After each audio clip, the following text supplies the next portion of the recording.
Mu ntara y'Amajyaruguru mu karere ka Gicumbi hari gushakishwa abarembetsi batemye abaturage babiri ndetse n'abandi bose bakabirukankana mu buryo bukomeye cyane. Mu karere ka Gicumbi inzego z'umutekano zatangiye gushakisha abantu bakekwa gutema abaturage babiri bo mu murenge wa Manyagiro.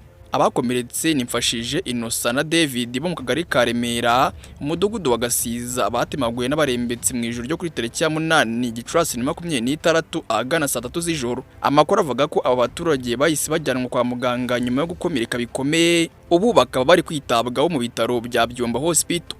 Umuvugizi wa polisi mu ntara y'Amajyaruguru Agnes Ngirabakunzi yavuze ko iperereza ryahise ritangira kandi ko abakoze n'urugomo bari gushakishwa bukwari.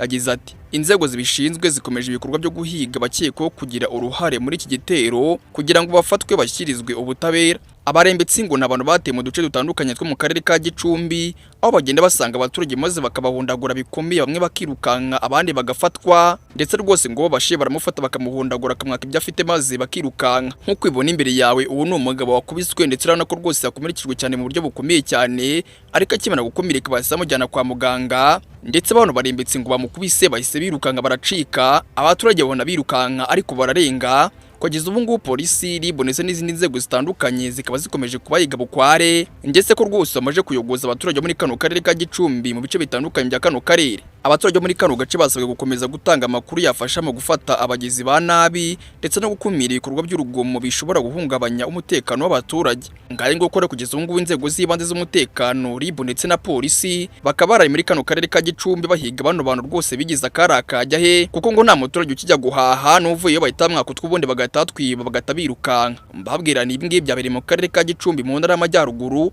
nawo ngiye wabagezaga aya makuru nitwa Mwenyahabari Obed. Iyi ngiyi ni Obi Time News mu ntara y'Amajyaruguru mu karere ka Gicumbi. Obi Time.